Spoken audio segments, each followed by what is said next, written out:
Hello जय हिंद दोस्तों, मैं रणबीर सिंह स्वागत करता हूँ फिर से आप सभी का आपके अपने परिवार रेम्बा क्लासेस में। दोस्तों, हम लोग बात करने वाले हैं आज ये बड़ा पॉलिटी के अंदर सबसे इम्पोर्टेंट टॉपिक में से एक बात करेंगे हम पंचायती राज व्यवस्था पर। और पंचायती राज व्यवस्था के सारे अनुच्छेद 243 से लेकर के 243 ओ तक हम आसानी से रिलेट करते हुए या हम कह सकते हैं ट्रिक से याद कर लेंगे, है ना। बाकी सभी चीज़ें स्थानीय स्वशासन की शुरुआत क्या क्या चीज़ें, मतलब पूरा जो क्वेश्चन बन सकता है उन सभी पे हम लोग चर्चा करेंगे, है ना, विधिवत चर्चा करेंगे। और इससे प्रश्न हर बार हर एग्जाम में बनता है, तो काफ़ी प्रासंगिक टॉपिक है, तो ध्यानपूर्वक देखते रहिए, है ना, और चीज़ें याद हो जाएंगी। ये मेरी जिम्मेदारी है, बस ध्यान से आपको देखना है, ठीक है ना। शुरुआत हम करते हैं पंचायती राज व्यवस्था। तो देखिए, पंचायती राज व्यवस्था की अगर हम बात करें, ये तो पहली बात तो ये किस विषय से संबंधित है, यानी कि किस सूची से संबंधित है, इससे भी प्रश्न बन जाता है, समझ रहे ना। पंचायती राज व्यवस्था या स्थानीय स्वशासन की बात करते हैं तो इसका मतलब ये होता है कि जैसे आज ग्राम प्रधान है ना, ग्राम प्रधान है, जो सदस्य होते हैं उसके अंतर्गत भी, तो मतलब जिस स्थान छोटे छोटे स्थानों से संबंधित वहाँ का खुद का वो शासन हो तो उसे स्वशासन कहा गया, स्थानीय स्वशासन, ठीक है ना। तो पंचायती राज व्यवस्था की चर्चा हम कई जगह देखते हैं, चाहे राज्य का नीति निर्देशक सिद्धांत हो, तो राज्य के नीति निर्देशक सिद्धांतों में अनुच्छेद 40 को ऐड किया गया। ये कहीं ना कहीं गांधी जी की जो है, गांधी जी, हम जब गांधीवाद पढ़ रहे थे तो अनुच्छेद 40 हमने पढ़ा था, है ना, डीपीएसपी जब हम पढ़ रहे थे तो कहीं ना कहीं थोड़ा सा हम कह सकते हैं गांधी जी का दबाव हम कह सकते हैं की वजह से कहीं ना कहीं अनुच्छेद 40 को रखा गया। और ये राज्य सूची से संबंधित है। राज्य सूची मतलब हम जब अनुसूची पढ़ते हैं अनुसूचियों को, तो अनुसूची 7 होती है ना। 7वीं अनुसूची में 3 सूचियां होती हैं, एक होता है संघ और एक राज्य और एक समवर्ती। तो जो ये पंचायती राज व्यवस्था है वो राज्य सूची का विषय है, और इसमें कितने विषय हैं? 62, ठीक है ना। इसमें 100 है, 97 से 100, 66 से 62, और यहाँ पे 47 से 52, ठीक है ना। तो ये राज्य सूची का, यानी कि राज्य सरकारों की जिम्मेदारी है कि पंचायती राज व्यवस्था को कहीं न कहीं लागू करने का काम करें, अनुच्छेद 40 से कहता है, ठीक है। इतने से प्रश्न बनता है कई बार, ठीक है। तो अब हम आ जाते हैं वापस, और अच्छा भाग में अनुसूची में अगर हम बात अनुसूचियों में ही कह लें तो अनुसूची 11वीं जो है स्पेशली ग्राम पंचायतों के लिए है, 11वीं ग्राम पंचायतों के लिए और 12वीं नगर पालिका इत्यादि के लिए, है ना। तो 11वीं अनुसूची में भी 29 विषय हैं। तो 29 विषय, हालांकि कई बार इसकी अभी तो एग्जाम में नहीं हम ज़्यादा, मतलब आमतौर पे मान लीजिए अगर यूपीपी वगैरह देना है तो उतना तो नहीं, लेकिन अगर लगेगा तो 29 विषय को भी हम देख लेंगे कि क्या क्या और जो ग्राम प्रधान होता है उसके पास क्या क्या शक्तियां हैं। 12वीं में तो हम जानते हैं कितने 18 विषय थे, तो हमें ये नहीं पढ़ना ये है। तो अनुसूची 11वीं अनुसूची पंचायती राज व्यवस्था से है, डीपीएसपी में अनुच्छेद 40 है, और उसके अंतर्गत अगर हम अगर अनुच्छेद देखें तो 243 से मामला शुरू होता है पंचायती राज की परिभाषा से, जिसको हम ओ तक 243 से लेकर 243 ओ तक कंप्लीट करेंगे अभी इसी वीडियो में, ठीक है ना।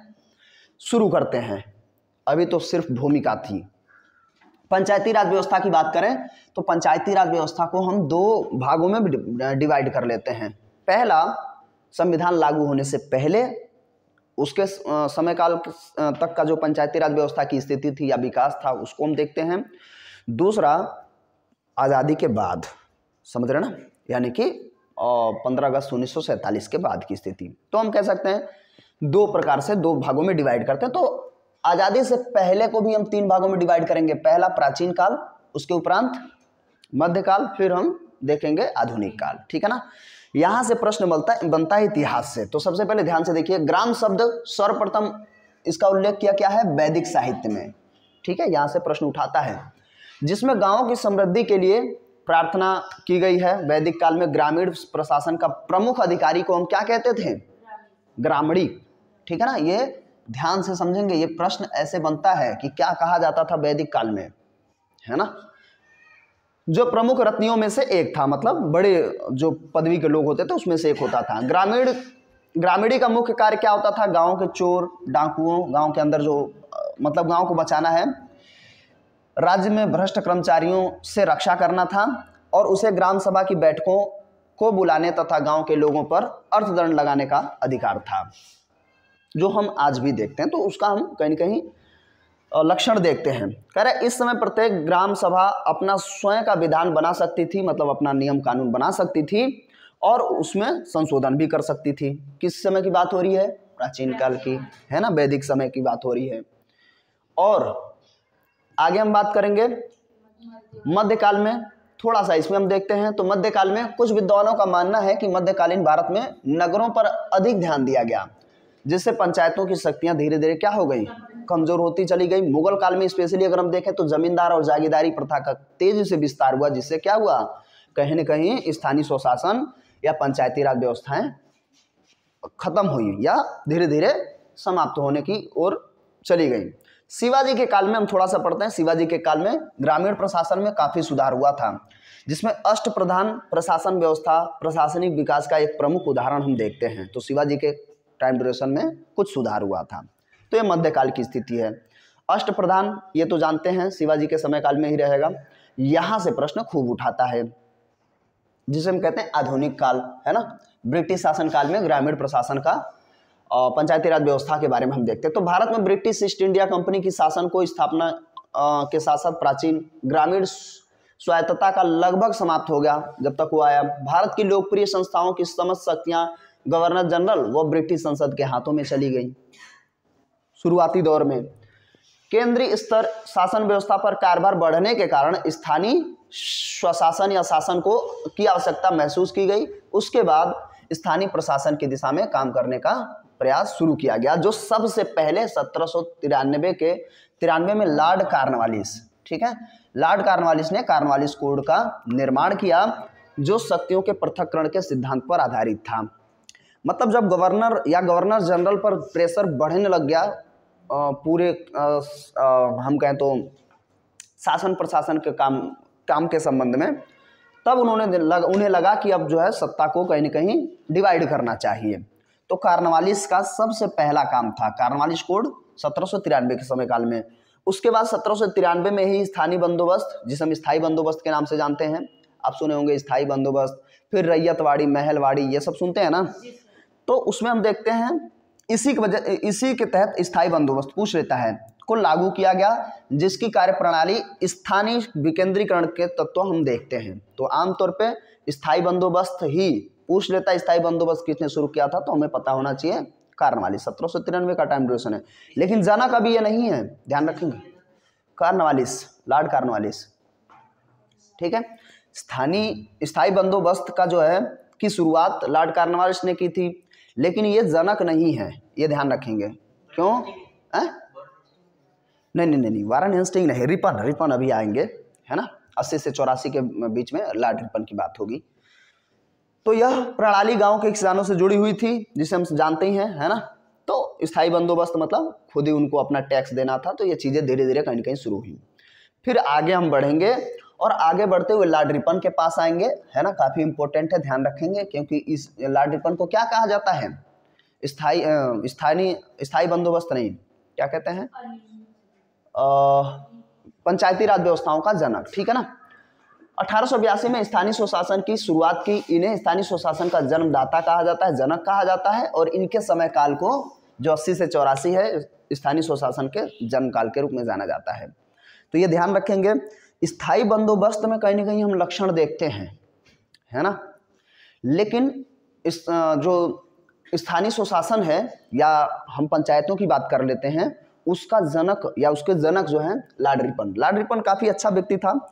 उससे पहले लॉर्ड लिटन होता है, तो हम देखते हैं वर्नाकुलर प्रेस एक्ट लाता है। बहुत सारे ऐसे काम किया जिसमें भारतीयों को नुकसान था, है ना।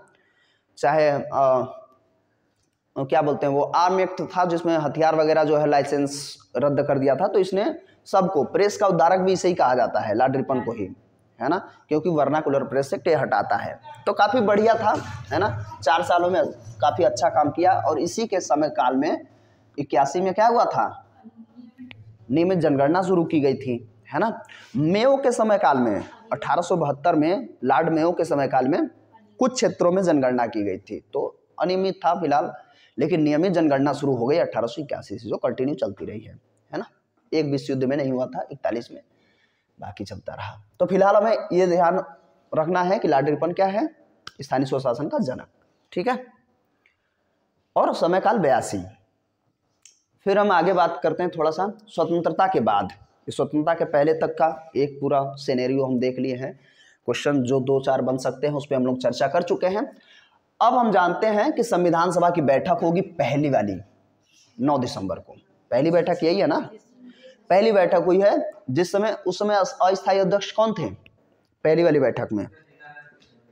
सच्चिदानंद सिन्हा डॉक्टर साहब जो थे। उसके बाद अगले 2 दिन के बाद राजेंद्र प्रसाद को बना दिया गया स्थायी। लेकिन अभी हमारा मुद्दा क्या है, पंचायती। तो संविधान सभा ने 9 दिसंबर 1944 को अपनी पहली बैठक के साथ साथ संविधान निर्माण का कार्य शुरू कर दिया। इसमें पंचायती अर्थात स्थानीय स्वशासन को लेकर कोई ज़्यादा स्पष्ट चीज़ें नहीं थी, तो थोड़ा सा दबाव रहा गांधी जी का। संविधान सभा ने पंचायतों तथा अन्य समस्याओं पर ध्यान में रखकर एक संविधान प्रारूप समिति का गठन किया, जिसके अध्यक्ष डॉक्टर भीमराव अम्बेडकर थे। ध्यान से समझेंगे, प्रारूप समिति हम जानते हैं शुरू से ही, लेकिन हमें ध्यान रखना है कि दूसरा प्रांतीय समिति का गठन किया गया, और प्रांतीय समिति के अध्यक्ष कौन थे? पटेल साहब, ठीक है ना। संविधान में लंबी बहस हुई है ना, और फिर शासन के विकेंद्रीकरण पर सहमति बन पाई। गांधी मॉडल आधारित पंचायती राज व्यवस्था को अपनाया गया, ये ध्यान रखेंगे, गांधी मॉडल आधारित पंचायती राज व्यवस्था, ठीक है ना। लेकर के कौन आते हैं? जवाहरलाल नेहरू साहब, ठीक है, अभी हम देखेंगे। बलवंत राय मेहता की समिति जब आएगी तब प्रधानमंत्री नेहरू साहब ही थे, है ना, 57 के समय काल में। तो ये ध्यान रखेंगे मॉडल कौन सा था, तो गांधी मॉडल था, ठीक है ना। अब इसमें आगे भीमराव अम्बेडकर ग्राम पंचायतों, मतलब उनका क्या मत था, है ना। उन्हें ये कभी नहीं लगता था कि स्थानीय स्वशासन होना चाहिए। अम्बेडकर साहब को क्वेश्चन ऐसे प्रश्न बन सकता है कि निम्न में से किन महापुरुष को ऐसा लगता था कि स्थानीय स्वशासन का गठन नहीं किया जाना चाहिए, क्योंकि प्रारूप समिति के अध्यक्ष वही थे और बहस चल रही थी कि पंचायती राज व्यवस्था रखा जाए या ना रखा जाए। हालांकि कुछ समय हम देखते हैं, कुछ समय पहले जैसे 1932 का पूना पैक्ट हुआ, उससे पहले की बात करें तो थोड़ा सा गांधी जी और अम्बेडकर साहब में अनबन हुआ करता था, है ना। जो चीज़ें यहाँ भी अब देखिए गांधी मॉडल पे लागू कर दिया गया, लेकिन ये मना कर रहे थे। अभी पढ़िए, इसको पढ़ते हैं।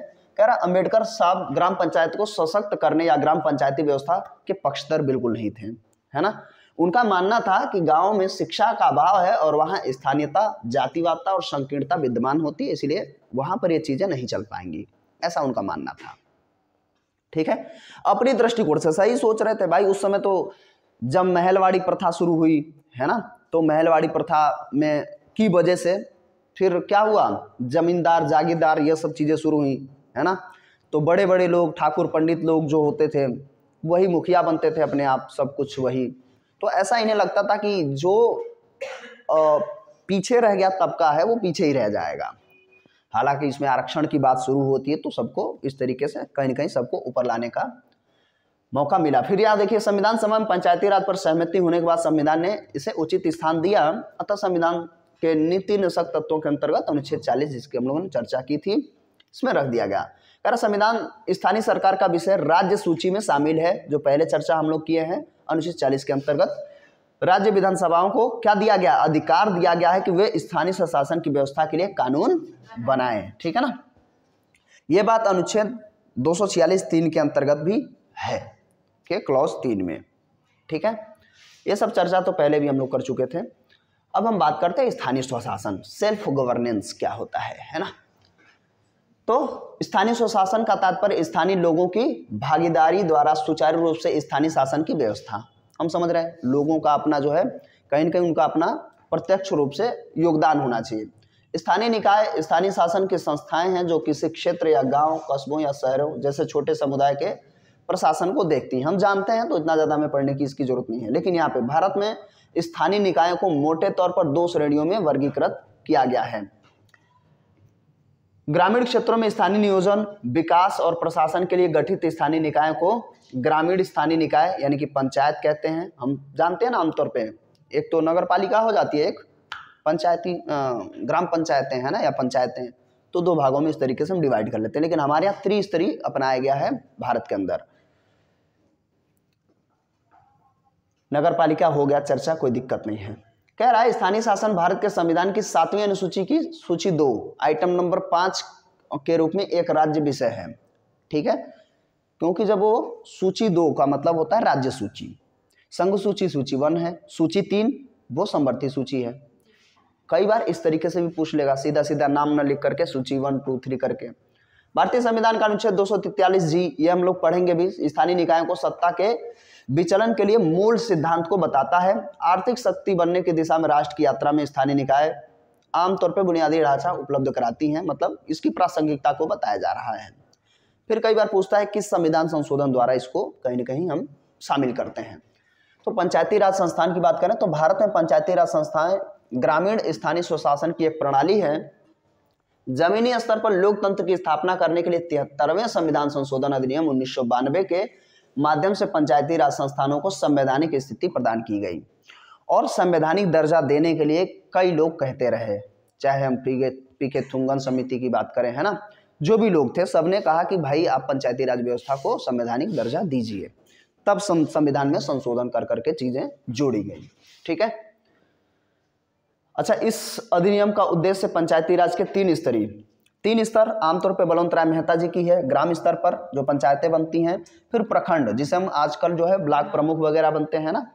जब आप देखेंगे चुनाव होता है पंचायतों का, तो उसमें 3 बार आप वोटिंग जब आप करते हैं तो 3 जगह वोट डालते हैं, है ना। कुछ लोग इसमें से वोट डाल रहे होंगे, कुछ लोग नहीं डाल रहे होंगे। तो उसमें क्या होता है, एक तो होता है प्रधान के लिए, मुखिया के लिए, दूसरी वोटिंग होती है जो मेंबर होते हैं, सदस्य, जो किसके सदस्य होते हैं, जो पंचायतों के ही होते हैं, प्रधान के अंतर्गत ही आते हैं। और तीसरा बीडीसी कहते हैं ना, हाँ, तो वो लोग क्या करते हैं, वो एक ब्लॉक मतलब जो भी ब्लॉक होता है उसके ब्लॉक के अंतर्गत एक किसी को मुखिया चुन लेते हैं जो ब्लॉक प्रमुख बनता है ना। इस तरीके से बनता है। और जिला स्तरीय पंचायत हम जानते हैं, जिला स्तरीय पंचायत, फिर वो आगे बढ़ती चीजें। तो 3 प्रकार से आप वोटिंग करते हैं। अच्छा, वर्तमान में हमारे यहाँ ये थोड़ा फैक्ट ध्यान रखेंगे, 3 स्तर हमें पता है, कौन सा, ग्राम स्तर, प्रखंड स्तर, जिला स्तर, बस काम खत्म।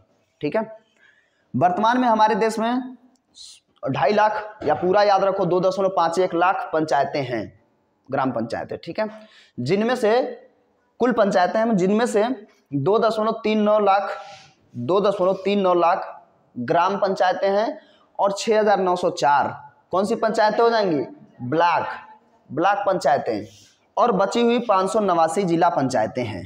ठीक है ना, हाँ, तो ये डेटा ध्यान से समझेंगे। 2.51 पंचायतें हैं लाख में, ठीक है, जिसमें से 2.39 ग्राम पंचायत, 3 लाख या लाख ध्यान रखेंगे, यानी कि पता चला सिर्फ 2.39 कर देंगे, इतनी लाख पंचायतें हैं, और 6,904 ब्लॉक पंचायतें और 589 जिला पंचायतें शामिल हैं, ये ध्यान रखेंगे। अच्छा, कह रहा देश में पंचायती राज व्यवस्था 24 अप्रैल 1992 से मान्यता मिली, लेकिन ये मान्यता मिली है, ध्यान से समझिए, 24 अप्रैल 1992 से मान्यता मिली, क्योंकि संवैधानिक दर्जा दिया गया, समझ रहे। लेकिन अगर कहेगा पंचायतें लागू कब कर दी गई थी, तो 2 अक्टूबर को ही लागू कर दी गई थी। ठीक है, और नागौर में सबसे पहले, तो अभी उसकी चर्चा हम लोग कर रहे हैं। ये डेटा ध्यान रखेंगे 24 अप्रैल वाली। अब हम थोड़ा सा आते हैं, बलवंत राय मेहता जी को थोड़ा सा देख लेंगे डिटेल्स में, बाकी को सिर्फ डेट बाय डेट देख लेंगे क्या क्या बताए थे, क्योंकि ये अपनाया गया तो इसलिए हम इसको थोड़ा सा पढ़ेंगे। तो बलवंत राय मेहता समिति आई 1957 में, ठीक है ना। अब इसकी जरूरत महसूस कब हुई, सामुदायिक विकास कार्यक्रम 1952 लाया गया था, और राष्ट्रीय प्रसार सेवा कार्यक्रम 1953, ये दोनों क्या हो गए, असफल हो गए। उसकी जांच करने के लिए भारत सरकार ने बलवंत राय मेहता की समिति बनाई 1957 में, और उन्होंने कहा कि भाई अपना जो है देखिए और रिपोर्ट सौंपिए। तो उन्होंने उसी साल 1957 में ही रिपोर्ट अपनी सौंप दी। फिर उन्होंने क्या कहा, इस समिति ने जनतांत्रिक विकेंद्रीकरण की सिफारिश की कि सत्ता का विकेंद्रीकरण होना चाहिए, जिसे हम पंचायत कहते हैं, ठीक है ना।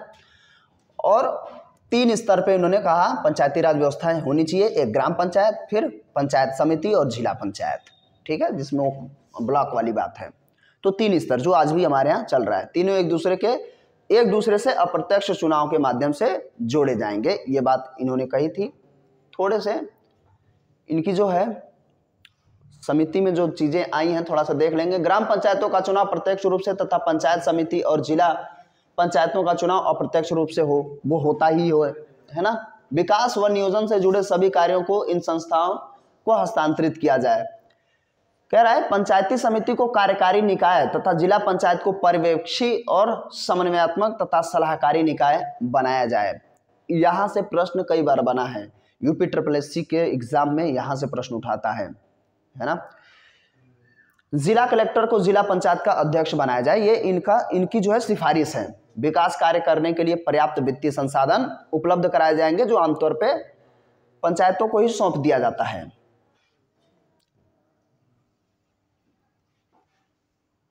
अब देखिए, ठीक है, इनके जो है कुछ चीजों को थोड़ा सा देखा गया, उसके बाद 1998 में इन्हें स्वीकार कर लिया गया इनकी समिति को, ठीक है, और चीजें शुरू हो गई। तो शुरू हुई तो सर्वप्रथम पंचायती राज व्यवस्था शुभारंभ जो है भारत के प्रथम प्रधानमंत्री पंडित जवाहरलाल नेहरू द्वारा राजस्थान के नागौर जिले में 2 अक्टूबर, क्योंकि अगले ही जब स्वीकार किया गया और अगले ही वर्ष इसको लागू करा लिया गया। कहाँ? नागौर, राजस्थान से। 2 अक्टूबर क्यों? क्योंकि गांधी जी की जयंती है और गांधी जी बहुत बड़े हिमायती थे कि पंचायतें होनी चाहिए, स्थानीय स्वशासन होना चाहिए, इसलिए 2 अक्टूबर। तो 2 अक्टूबर 1959 में, ये ध्यान रखेंगे। अच्छा, इससे पहले आंध्र प्रदेश में सिर्फ प्रयोग करने के लिए, है ना, प्रयोग करने के लिए कुछ क्षेत्र में अप्लाई किया गया था, लेकिन आमतौर पे क्वेश्चन आएगा तो हमें ध्यान रखना है राजस्थान, नागौर, 2 अक्टूबर 1959, ठीक है ना। बस इसमें थोड़ा सा देखना था। बाकी अन्य समितियां आई, फिर और समिति बनाई गई। तो अशोक मेहता समिति पूछ लेता है कि अशोक मेहता समिति क्या बताती है। इसका टाइम ड्यूरेशन 1977 से 77 में गठन किया गया और 1 साल बाद 78 में इन्होंने रिपोर्ट सौंपी और उन्होंने कहा कि भाई पंचायती राज व्यवस्थाएं 2 स्तर की होनी चाहिए, है ना। तो 2 स्तरीय इन्होंने बताया, ठीक है। ये ध्यान रखेंगे कि किसका 2 स्तर का रहा है, अशोक मेहता समिति 2 स्तरीय पंचायती राज व्यवस्था। हालांकि इनका अप्लाई किया ही नहीं गया, तो 2 स्तरीय इन्होंने बताया। फिर उसके बाद जीवीके राव समिति आती है, तो 1985 से 86, है ना। और हालांकि इस समय राजीव गांधी की सरकार रहेगी, ठीक है। तो ये इन्होंने क्या कहा था, ये हमें इंपॉर्टेंट ध्यान रखना है कि उन्होंने कहा क्या था। यहाँ से ये हमें बात उनकी पूरी तरीके से ध्यान रखनी है। बाकी अब जितने लोग आएंगे सारे लोग यही कहेंगे कि भाई पंचायती राज व्यवस्थाएं जो होनी चाहिए वो उनको जो है संवैधानिक दर्जा देना चाहिए, 3 स्तरीय रखिए और संवैधानिक दर्जा दीजिए, सब यही कहेंगे। ये स्थिति जांचने के लिए आए थे कि पंचायती राज व्यवस्थाएं क्या चल रही हैं, ठीक है ना। योजना आयोग ने जीवीके राय की अध्यक्षता में वर्ष 1985 में ग्रामीण विकास और गरीबी उन्मूलन कार्यक्रम के लिए प्रशासनिक प्रबंधन विषय पर एक समिति का गठन किया तथा समिति ने अपनी रिपोर्ट 1986 में सरकार को सौंप भी दी। लेकिन उन्होंने कहा क्या, सबसे महत्वपूर्ण है जीवीके राव समिति ने क्या कहा था। उन्होंने कहा लोकतंत्रीकरण की जगह विकासात्मक प्रशासन अब नौकरशाही मतलब जो अधिकारी लोग हैं, क्या हो गया, नौकरशाही की छाया पड़ने से पंचायती राज संस्थाएं निर्बल हो गई हैं और इतनी निर्बल हो गई हैं जैसे बिना जड़ की घास हो जाती है, जो सूख जाती है। जब जड़ ही नहीं तो घास कर क्या लेगी। तो पंचायतें कैसी हो चुकी हैं, बिना जड़ की घास। क्यों? क्योंकि उन पे नौकरशाही का बुरी तरीके से छाया पड़ा हुआ है। इस शब्दावली से प्रश्न बनता है, बात समझ में आ रही है ना। तो अब बाकी लोग जो है कहेंगे कि भाई 3 स्तरीय ही रखिए, लेकिन उन्हें आप क्या करिए, संवैधानिक दर्जा दे दीजिए। तो LM सिंघवी समिति फिर 86 में ही आ गई, है ना। और उसमें जो है 1986 में राजीव गांधी सरकार द्वारा इसे क्या कहा गया, revitalisation of Panchayati Raj institution for democracy and development विषय पर एल एम सिंघवी की अध्यक्षता में एक समिति का गठन किया गया, मतलब देखना था उसको। हालांकि एल एम सिंघवी साहब ने भी क्या कहा कि पंचायतों को संवैधानिक दर्जा दीजिए। फिर बचे कुछ पी के थुंगन समिति आएगी। पी के थुंगन समिति 1989, और वो भी क्या कहेंगे कि आप पंचायती राज व्यवस्था को संवैधानिक दर्जा दे दीजिए। 3 स्तरीय सब लोग हिमायत रखते हैं, तो पूरा डिटेल्स हमें पढ़ने की जरूरत नहीं है।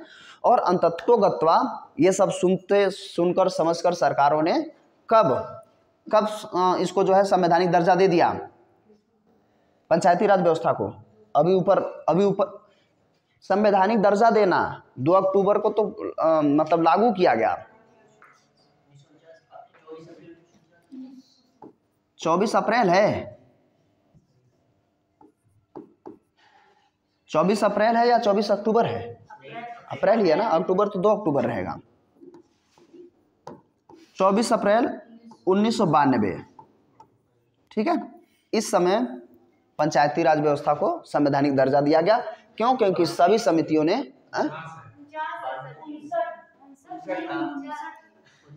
क्या, अरे पागल बच्चों, तुम लोगों को दिखा रहा हूँ 2 अक्टूबर को लागू किया गया, ये मैं कह रहा हूँ। लेकिन मुद्दा क्या है, संवैधानिक दर्जा कब दिया गया? मैंने कहा था इसको ध्यान रखो।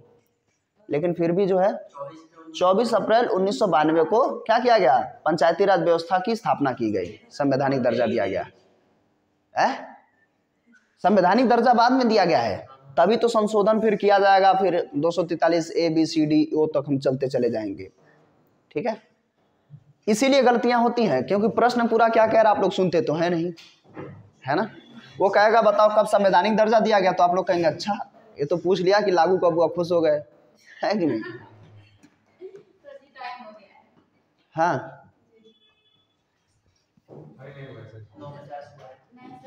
अब हम लोग बात करेंगे पंचायती राज से संबंधित अनुच्छेद, ठीक है ना।